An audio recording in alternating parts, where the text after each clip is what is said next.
वह वीर राजा जो अकबर के आगे कभी नहीं झुका। संपूर्ण इतिहास में कुछ नाम ऐसे होते हैं जो केवल सत्ता के नहीं बल्कि स्वाभिमान और स्वतंत्रता के प्रतीक बन जाते हैं। आज हम ऐसे ही एक महान योद्धा की कथा सुनेंगे जिन्होंने सम्राट अकबर जैसी महाशक्ति के सामने भी झुकना स्वीकार नहीं किया। महाराणा प्रताप 9 मई 1540 को कुंभलगढ़ दुर्ग में हुआ। उनके पिता थे मेवाड़ के शासक महाराणा उदय सिंह और माता थी महारानी जयवंताबाई।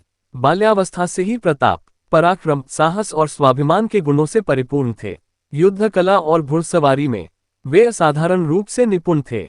उस समय मुगल सम्राट अकबर भारत के अधिकांश राज्यों को अपने अधीन कर चुका था। अब उसकी दृष्टि मेवाड़ पर थी। अकबर ने कई बार महाराणा प्रताप को संदेश भेजे, मुगल अधीनता स्वीकार करने का प्रस्ताव रखा, पर महाराणा प्रताप का उत्तर स्पष्ट था। मेवाड़ स्वतंत्र था, स्वतंत्र है और स्वतंत्र ही रहेगा। 18 जून 1576 इतिहास की सबसे प्रसिद्ध लड़ाइयों में से एक, हल्दी घाटी का युद्ध। एक ओर विशाल मुगल सेना, दूसरी ओर सीमित साधनों से युक्त राजपूत योद्धा।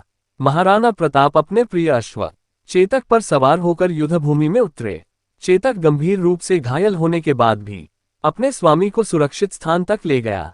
ये युद्ध केवल तलवारों का नहीं बल्कि स्वाभिमान का युद्ध था।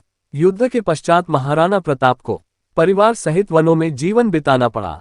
भोजन के अभाव में घास की रोटियां खानी पड़ी, परंतु उन्होंने कभी भी मुगलों की अधीनता स्वीकार नहीं की।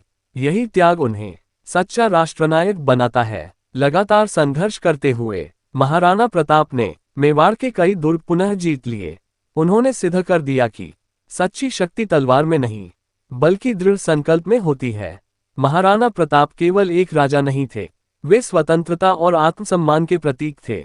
उनका जीवन हमें सिखाता है, परिस्थितियां कैसी भी हों, स्वाभिमान से कभी समझौता नहीं करना चाहिए।